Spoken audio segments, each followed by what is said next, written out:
Congresswoman involved in race row on plane was chauffeured a block to Congress and nearly banished from an airline before. In fact, she called her aides, "You stupid MFers," for her one block drive to work. That is Congresswoman Sheila Jackson Lee, who's made some amazingly dumb statements in the past. And John Bound has more. Here's that report.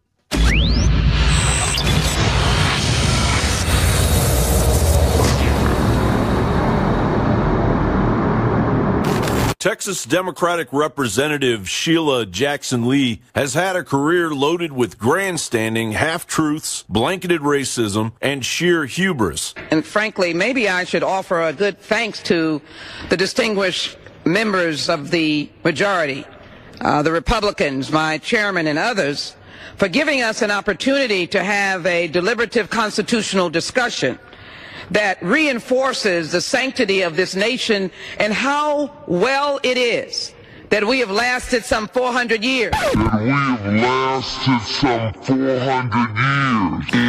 Signers Hall, where we are right now, has 42 statues showing you the moment of the signing of the U.S. Constitution on September 17th, 1787. Operating under a Constitution that clearly defines what is constitutional and what is not. He is incompatible with the office and the leadership of this country. And yes, the idea that his continuous assault on women only compounds the fact that I would ask him, it's a job that he does not seemingly like, he needs to resign. This is a disgrace. Stop talking about foolishness. Be a leader and be the commander-in-chief and stop all of this. When are we going to get the kind of leader that is deserving of the American people? I am sick and tired of it. I want a president.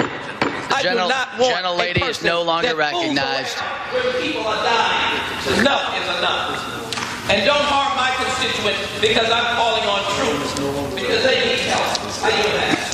Members are reminded to refrain from engaging in personalities toward the president. I've said the same thing as far as 10 years ago to the German people and to any population of people that is a declining population that isn't willing to have enough babies to reproduce themselves. And I've said to them, you cannot rebuild your civilization with somebody else's babies. You've got to keep your birth rate up. This Western civilization still is a superior civilization. Congresswoman, what are your thoughts about that? Casting aspersions on his so-called Western civilization. It is a racist, unbelievable statement that should not come out of the mouth of a member of the United States Congress. I stand here as a freed slave because this Congress came together. Are we going to be able to do it today to free America? I yield back. Now Lee's lunacy has reached a height that challenges common sense. The Daily Caller reported Jean Marie Simon, 63, accused United Airlines on Twitter of bumping her from a December 18th flight from Houston to Washington, D.C. in order to accommodate Lee. Lee responded with an angry Twitter tirade of her own Tuesday, accusing Simon of targeting her because of her race. Lee wrote, "Since this was not any fault of mine, the way the individual continued to act appeared to be, upon reflection, because I was an African American, seemingly an easy target along with the African American flight attendant who was very, very nice." Simon was on the last leg of her return trip from Guatemala when the incident occurred. In fact, she spent much of the 1980s documenting war crimes there in the wake of a military coup that saw thousands murdered, raped, and starved. She first traveled to Guatemala at the behest of Amnesty International. Simon is designated as a hardline Democrat by the DCNF.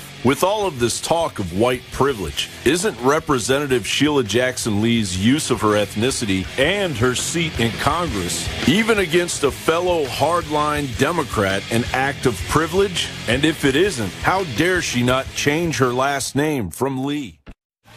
Welcome back. You're in the War Room with your humble co-host, Roger Stone, joined by my colleague, Rob Dew. An extraordinarily excellent report by John Bound regarding Sheila Jackson Lee. Just last week, Jackson Lee would tweet that Andrew McCabe, the deputy FBI director, who we know was involved in providing the funding for the so-called dirty dossier, the phony claim of sexual impropriety against candidate Donald Trump, allegedly in Moscow, which we have learned was a total and complete fabrication, but would later be used as a rationale for the wholesale, illegal, and unconstitutional surveillance of candidate Donald J. Trump, then President-elect Donald J. Trump, and his campaign, and later his transition. But it was interesting that Jackson Lee defended McCabe, saying he had served his country with dignity and he was the subject of a presidential smear. In fact, Mr. McCabe has announced his intention to retire. The question one asks is, why is he being allowed to retire? Why is he not being prosecuted?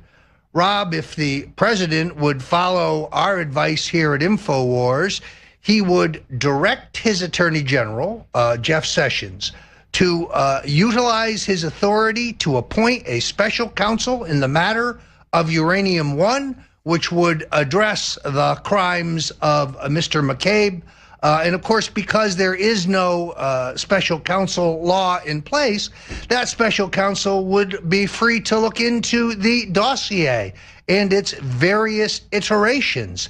The dossier, as we exclusively revealed here at InfoWars, was first utilized in the Republican primaries, paid for by the hedge fund manager, billionaire, and Marco Rubio supporter Paul Singer, and then, having failed to gain traction, was paid for yet again. The Fusion GPS people essentially double billing, in essence, by the Democratic National Committee and Hillary Clinton, laundering those payments through a West Coast law firm. So, and Roger, Sheila you made those points. So let me interject real quick. You made those points really succinctly in that C-SPAN interview that we just posted on InfoWars. Even though you did it 5 days ago, it's finally out on YouTube. And you really do lay out the case for keeping Mueller on to just kind of keep all the baby Democrats happy, appoint a special prosecutor that can look into Rosenstein, look into McCabe, look into Strzok, look into all these guys who are basically being political operatives, and really just turn the tables on this Russian collusion delusion. I thought you laid it out really well. And those interviewers were basically, it seemed like you wrote the questions, honestly, because every time they thought they were trying to get you with something, you came back right at them. And I think really just they were blown away at the arguments you were making, because you don't see those on mainstream TV. Those aren't talking points. That's something not in the playbook. Thank you, Rob. I appreciate that. Look, Tom Lobienko of the Associated Press and Michael Isikoff of Yahoo, formerly of Newsweek, and I believe NBC, are both very sharp reporters. I was disappointed to later see a tweet by Mr. Isikoff in which he said that Randy Credico, who had indeed served simply as a confirming source for me, confirming that, yes, Julian Assange, who he knew and who he interviewed 3 times for WBAI radio, 3 must-hear interviews, by the way, and they are archived, had given me the heads up about the contents of the emails regarding Hillary Clinton and heads up about the email of John Podesta. Neither one of those things are true. Mr. Credico, whose name I ultimately was required to give to the House Intelligence Committee, initially I was hesitant to give them Mr. Credico's name because I feared professional reprisal.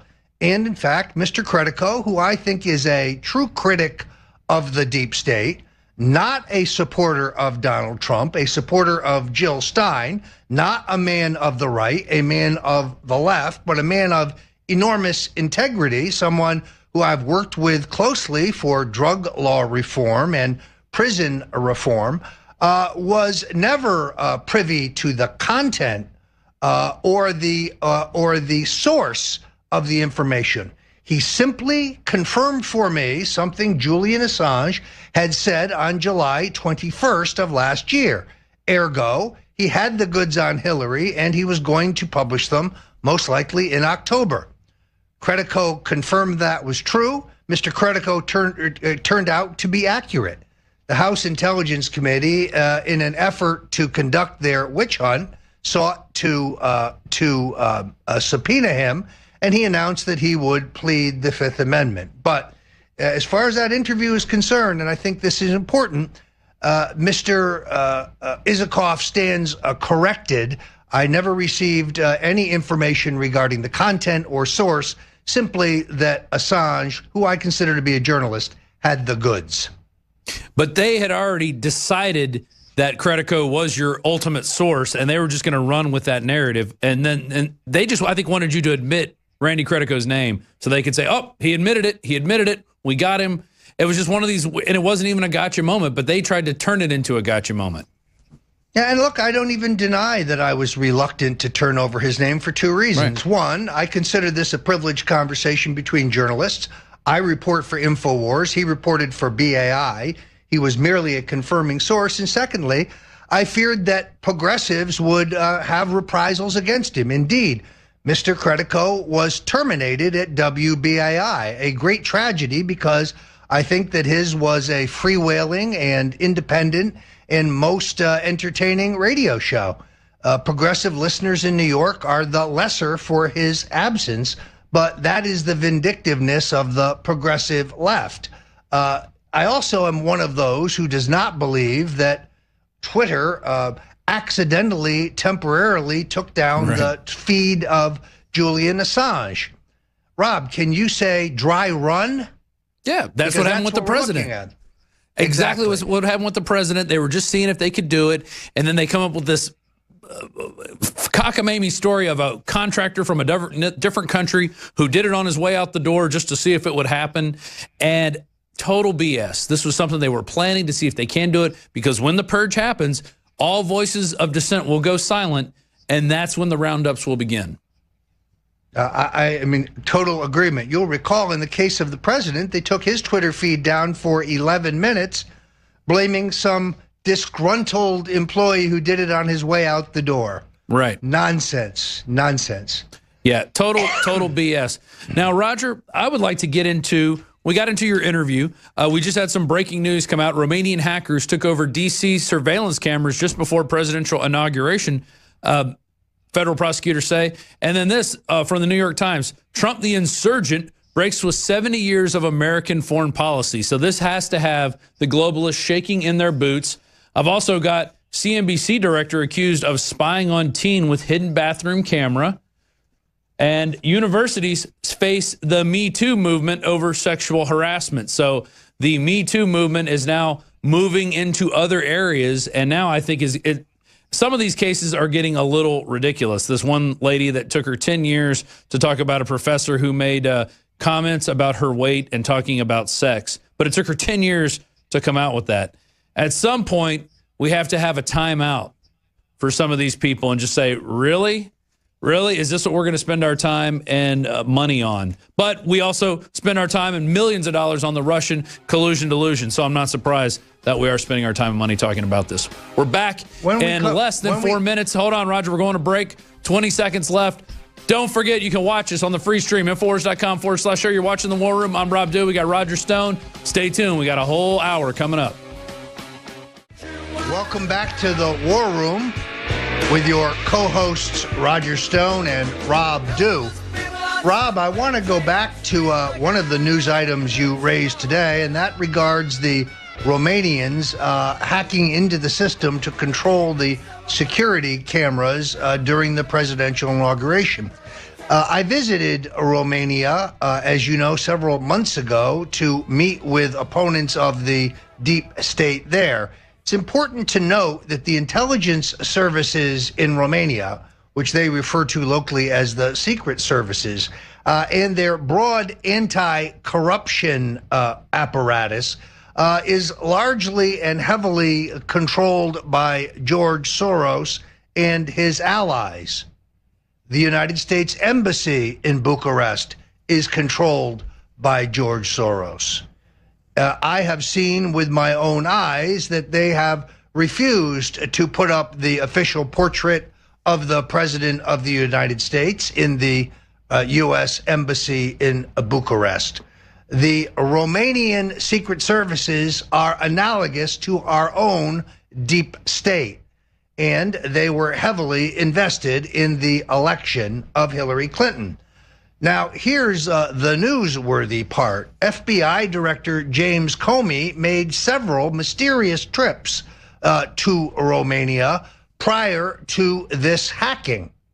What those trips were about, we don't exactly know, but I am researching this aggressively for INFOWARS, and we will have a special report on it shortly.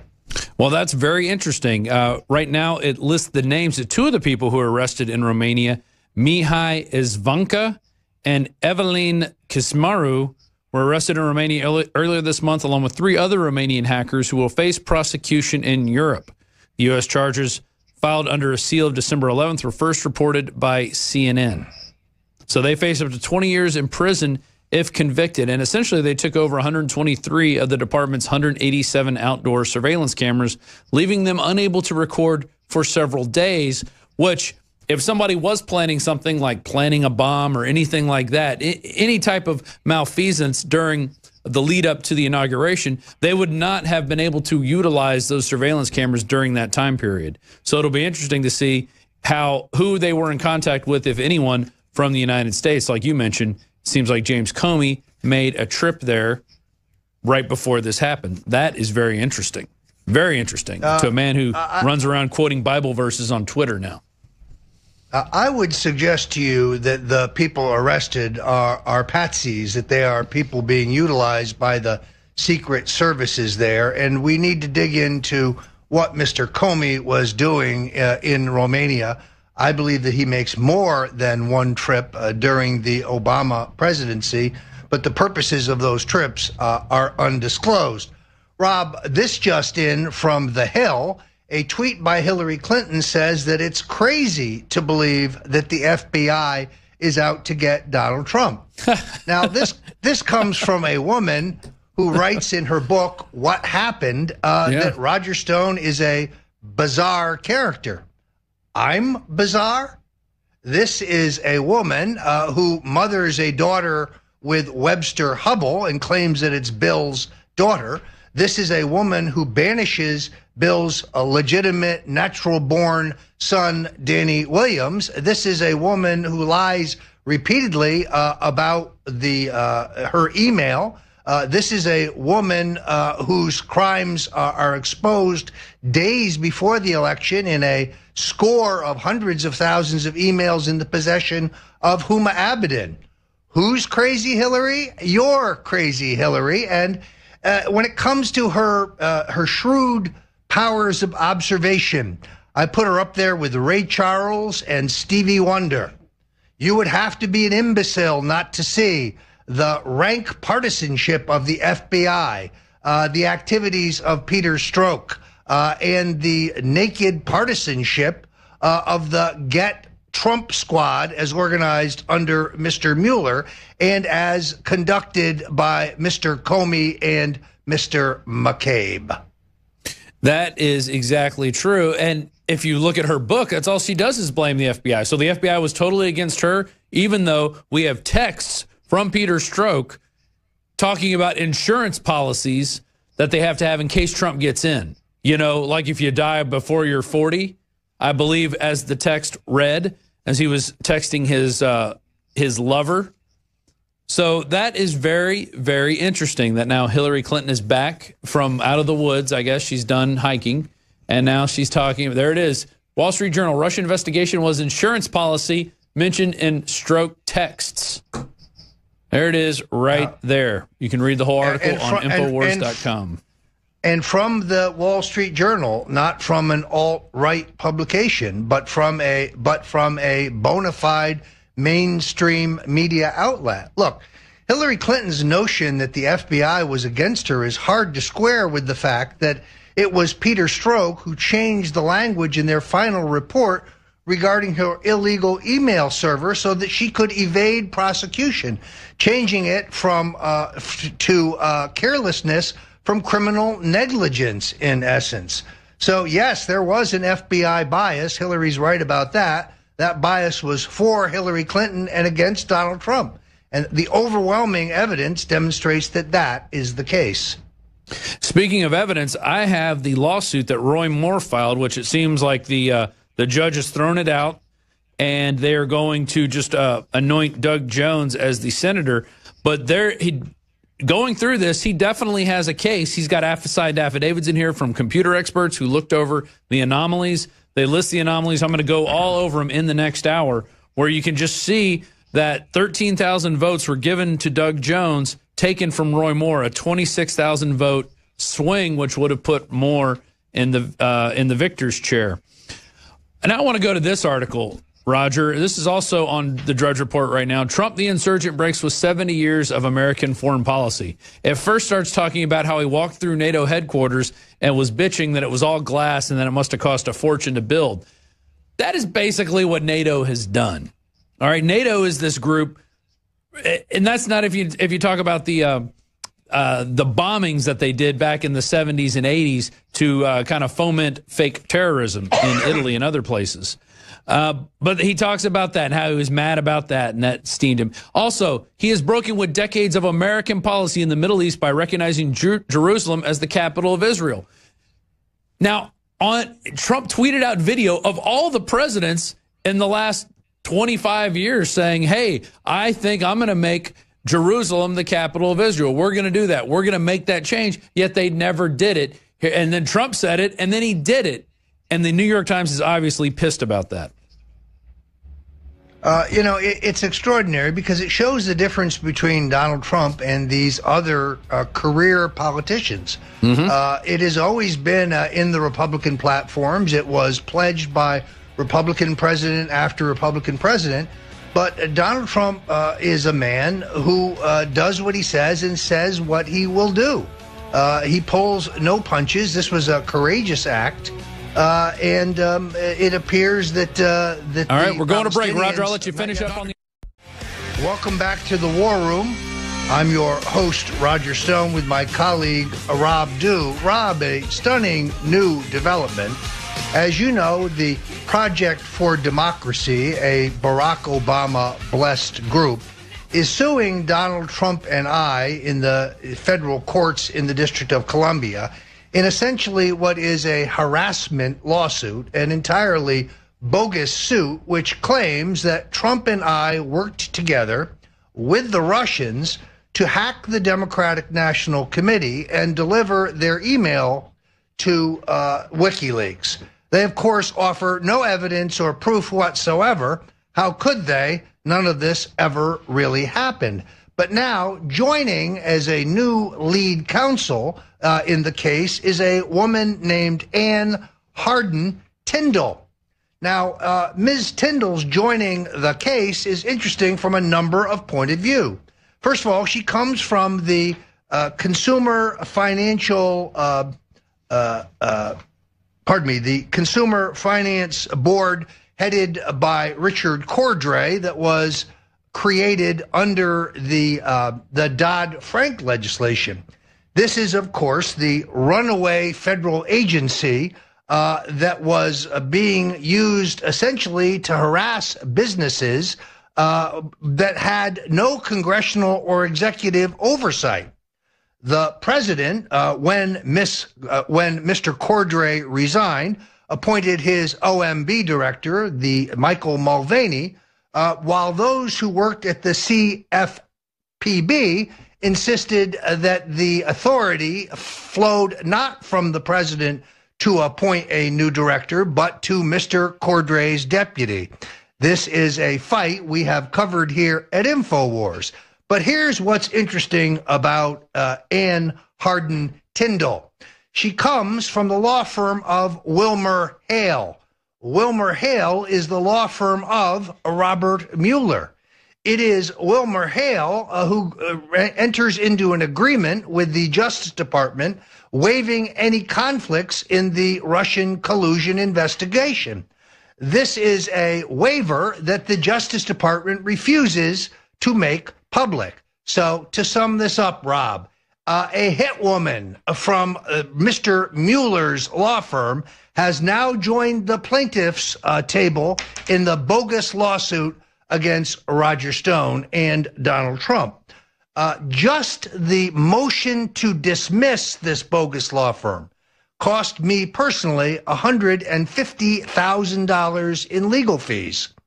And now, as you know, the entire top line of the Obama NSA, Mr. Clapper, Mr. Brennan, and others in the shaved head brigade have weighed in with an amicus brief reiterating their garbage about the Russians hacking the American electoral system, but once again providing no evidence or proof beyond their bogus, repetitious claim. And no one's investigated the stinking server. I mean, can we just get an investigation of the stinking server that supposedly was hacked by the Russians? Oh, no, we can't get that. That would make sense because that would put all this to rest, and we can't have that. We have to have this thing drawn out and go after our political enemies because we really don't have a leg to stand on. That's what the Democrats are saying to themselves. Let's go through that piece by piece if we can, Rob. Sure. There's a terrific new report by this researcher, Stephen McIntyre, who's been covering the DNC hack for months. And here's what we learned. In late April 2016, the DNC contracted the cybersecurity firm CrowdStrike in response to a suspected breach of their internet servers. During an on-site audit in early May of 2016, CrowdStrike suddenly discovers malware, they say, on the DNC network, and to mitigate it, they installed their own flagship product called Falcon to monitor the network for malware and to prevent other hackers. In May of 2016, after Falcon has been installed on the DNC network, WikiLeaks receives mail from the DNC with dates as late as the 25th of May, detailing the alleged breach and the response from CrowdStrike. On June 12, 2016, during an interview with ITV's Peston on Sunday, Julian Assange of WikiLeaks states that WikiLeaks is in possession of the leaked emails relating to Hillary Clinton. On June 14th of 2016, less than 48 hours after Assange's announcement, the Washington Post prints an article covering a story from CrowdStrike executives Sean Henry and Dmitry Alperovich, claiming that they have worked on eliminating the last of the hackers from the DNC's network during the previous weekend. This becomes an indirect admission that their Falcon software has failed. Then on June 15th, CrowdStrike publicizes a report in which they share their evidence of the breach and the samples of the malware code they claimed that they found.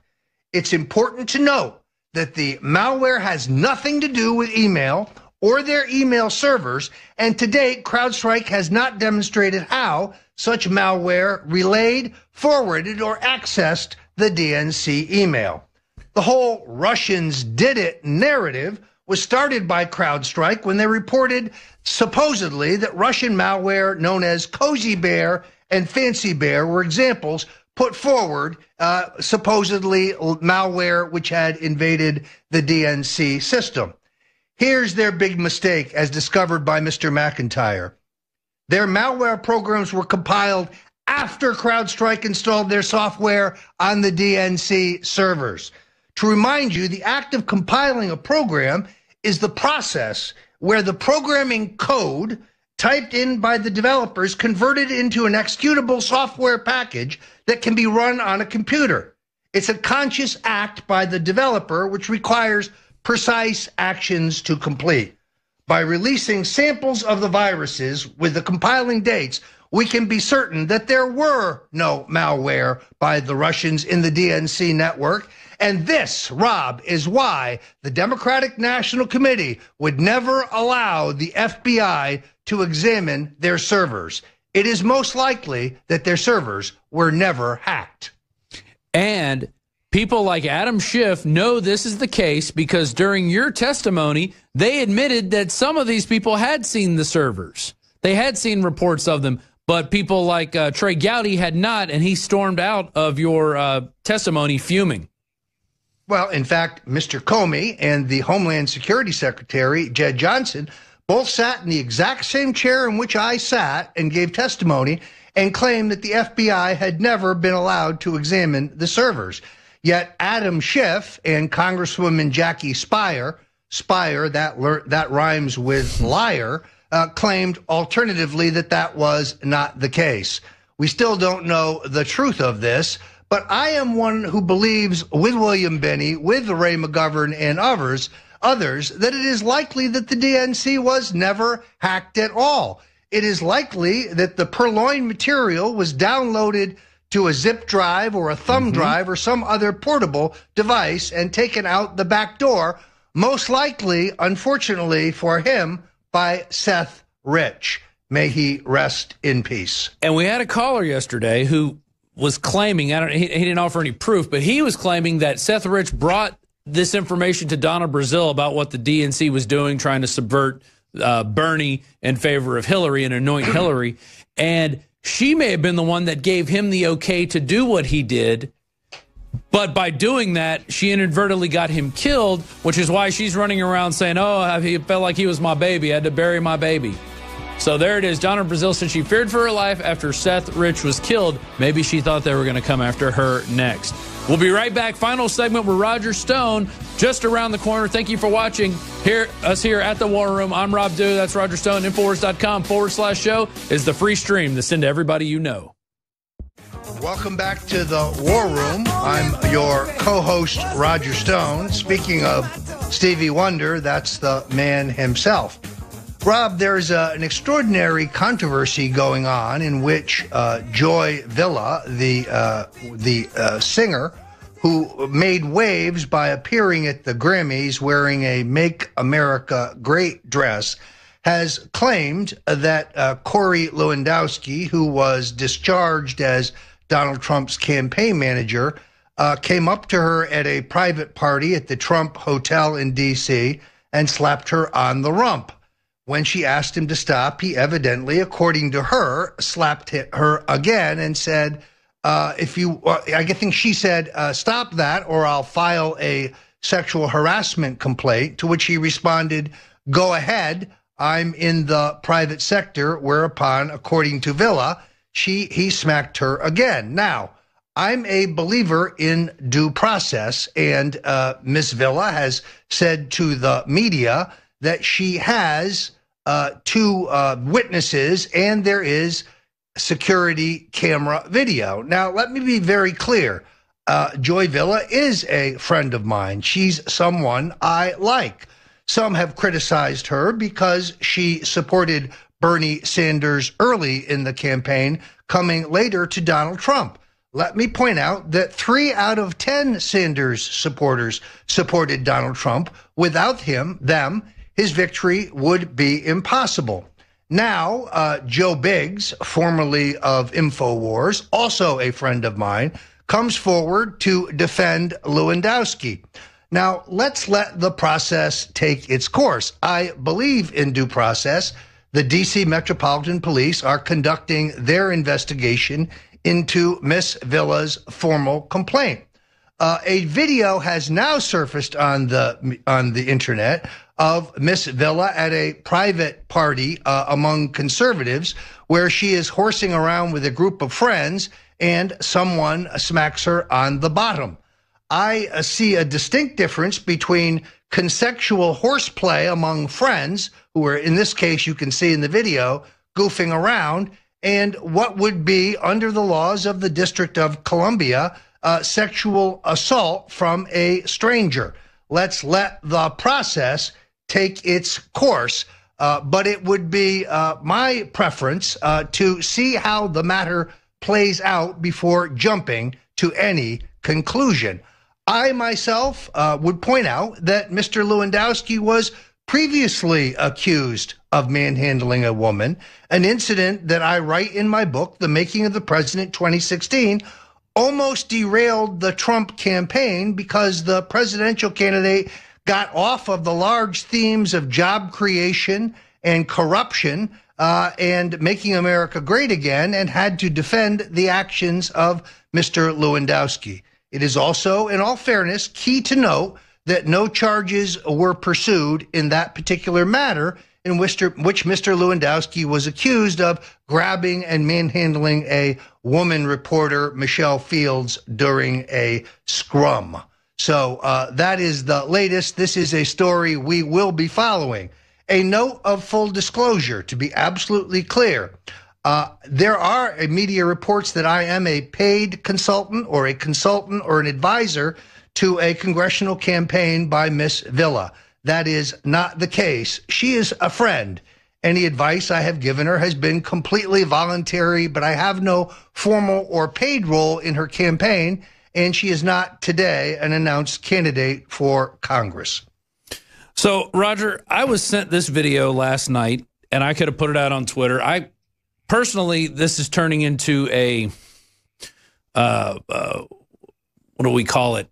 Where, not conspiracy, but it's a, I'll think of the name in a second. But this is not something we usually do on InfoWars, is get into people's personal battles, although it has become a news story. But this video shows her, slapping a guy on the butt. Apparently, somebody told me, and I don't know if this is true or not, that this was the night of that party that this happened. I don't know if that's true. I didn't put it out because I don't want to get into the controversy. I don't really care. I will say this, though. I did find, I think we have a video montage of butt slapping, which I guess should be played at some point while we're talking about this. Maybe you guys can bring it up and play it. But here's an article, teen facing felony rap for butt slap. A 14-year-old boy slapped a girl's buttocks at their high school, and now he's looking at getting a crime or being charged with battery. They're not calling it a sexual crime, but they're saying it's more of a case of battery. But here's a good set. Here we go. We're getting some, look at that. We got the coaches slapping their players on the butts. This looks like a Dallas Cowboys tribute of butt slapping going on. So butt slapping happens all over. And I'm not saying that Lewandowski was right if he did indeed do this. I'm saying there's bigger fish to fry than butt slapping. And that's where I kind of want to leave it. But like the CNBC director spying on his teen au pair using a bathroom camera, that's what he's been accused of at this point, saying he intentionally installed a video recording device in a tissue box located in his family bathroom. That's 44-year-old Dan Switson, director of the Susie Orman Show, is being accused of doing that to record his 18-year-old live-in nanny at their residence. So just one clarifying point. The video that you showed very briefly on your cell phone was taken in Las Vegas well over 6 weeks ago, whereas the incident at the Trump Hotel in Washington, D.C. was allegedly 2 weeks ago. Again, I draw a distinction between consensual activity among friends, in essence horseplay, and something that is codified. But again, let's not rush to judgment. Let's let due process take its course and see exactly who is in the wrong here. I do think that Ms. Villa would be a strong candidate for Congress. And unlike some, the fact that she came over to Trump from Sanders does not give me pause. If nobody had come over from Sanders to Trump, pardon me, then we would not have a President Trump today. We would not have a record stock market. We would not have unemployment at historic lows, the housing boom, a conservative on the Supreme Court, and so on. And would we have a Joy Villa butt slapping scandal that we currently have? We probably would not, indeed. All right. We got about 2 minutes, 45 seconds left. It looks like the Me Too, since we're on this sexual harassment, and where I think it's starting to go a little too far. Universities face Me Too movement over sexual harassment. They talk about Celeste Kidd was a graduate student. Her supervising professor was making her life unbearable, stalking her. Maybe that's pretty bad. And making demeaning comments about her weight and talking about sex. 10 years later, she's now taking legal action. Now, this is obviously isn't the case with Joy Villa. She's doing it within a couple weeks after. But here, 10 years, is there a statute of limitations on making comments about somebody's weight? I mean, where do we draw the line in this, Roger? Yeah, no, look, I agree with you. We are reaching relatively absurd proportions. Peak Me Too, I think is what we could call it. Peak Me Too. Well, Look, I have my best and worst dressed list coming up very shortly. And yes, I had written some things regarding the garb and overall personal presentation of Ana Navarro. And I decided to delete those because fat shaming is unacceptable on the internet these days. While we've only got about a minute and a half left to go here, Rob, I do want to say that if you like what we're doing here at the War Room, if you like our expanded program and the almost 10 hours a day now, starting with the real news in the morning all the way to the War Room in the late afternoon, please go to the INFOWARS store and take advantage of some of these extraordinary end-of-the-year sales that Alex Jones has extended to New Year's Day. You will find some of our most incredible products at deep, deep discounts. A couple of my all-time favorites, the new formula Alpha Power, which is a vitality formula developed to boost your personal performance and your energy levels. This has got an incredibly powerful set of ingredients, I think, fusing the ancient Chinese herbs such as epimedium, tribulus terraris, and others with modern cutting-edge, all-natural ingredients like niacin, zinc, the Eurycomia longifloria root extract, and other proven boosters of vitality. And right now, this incredibly powerful and energizing product can be found on the internet at the INFOWARS store at an extraordinary 50% off. 50% Help off, us that's right. finance the revolution. God bless you.